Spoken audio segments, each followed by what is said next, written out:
मज़ेदार और ग़ज़ाइयत से भरपूर खाना पकाना चाहते हैं? एक छोटा सा काम कीजिए, मिट्टी के बर्तन में पकाइए और मिट्टी के बर्तन में ही खाइए। जब खाना मिट्टी के बर्तन में पकाया जाता है तो कुदरती तौर पे बहुत से अच्छे और मुफीद अज्जा उसमें दाखिल हो जाते हैं। मिसाल के तौर पे जब हम गोश्त पकाते हैं तो उसमें तेल डालते हैं, प्याज लहसुन डाला जाता है, मसाला जाट डाले जाते हैं। लेकिन जब आप मिट्टी के बर्तन में पकाते हैं तो कुदरती तौर पे आयरन, कैल्शियम, फास्फोरस और जिंक, मैग्नीशियम उसमें दाखिल हो जाती है, जो सेहत के लिए बहुत ज़बरदस्त है। रिसर्च के मुताबिक clay neutralises the acidity in the food. मिट्टी से खाने के अंदर तेजाबियत कम हो जाती है और इस तरह खाना हजम करना आसान हो जाता है।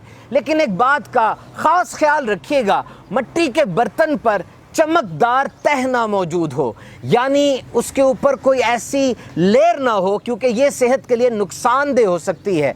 So the clay pot must be unglazed and pure earthen, यानी मुकम्मल तौर पे खालिस मिट्टी का बर्तन वो बना हो। And these pots are porous, यूँ समझ लीजिए कि मिट्टी के बर्तन में छोटे छोटे मसाम यानी सुराख होते हैं, जिसकी वजह से नमी और स्टीम अंदर घूमती रहती है और खाना बड़ा मज़ेदार गलता है। ख़ास तौर पे गोश्त ये बड़ा जूसी हो जाता है। और इस नमी का एक बड़ा बेहतरीन फ़ायदा मैं आपसे शेयर करूं। आज दुनिया में मोटापे की शरह बहुत बढ़ती जा रही है और इसकी एक वजह वो ऑयल और घी का इस्तेमाल है। जबकि अगर मिट्टी के बर्तन में खाना पकाया जाए तो ऑयल और घी बहुत कम इस्तेमाल होता है। क्यों?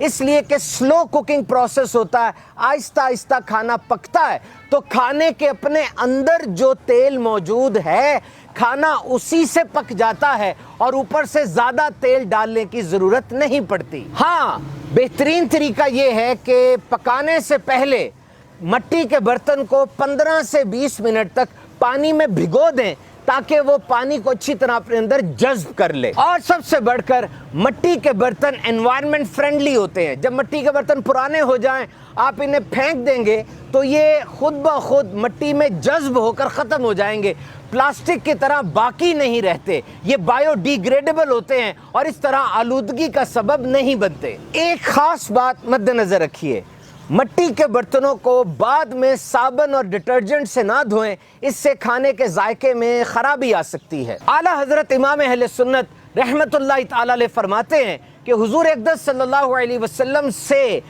पीतल और तांबे के बर्तनों में खाना पीना साबित नहीं। मिट्टी और लकड़ी काठ के बर्तन थे और पानी के लिए मशकीज़े भी। मिट्टी के बर्तन खाने पीने के रखना तवाज़े के करीब तर है कि इसमें ना इसराफ है ना इतराना, और मिट्टी के बर्तन में खाना पीना ये अफजल भी है। हदीस पाक में आया कि जो अपने घर के बर्तन मिट्टी के रखे फरिश्ते उसकी ज़ियारत करें। आइए हम भी नियत कर लेते हैं कि मिट्टी के बर्तन में खाना खाएंगे और पकाएंगे। सल्लु अलल हबीब सल्लल्लाहु तआला अला मुहम्मद।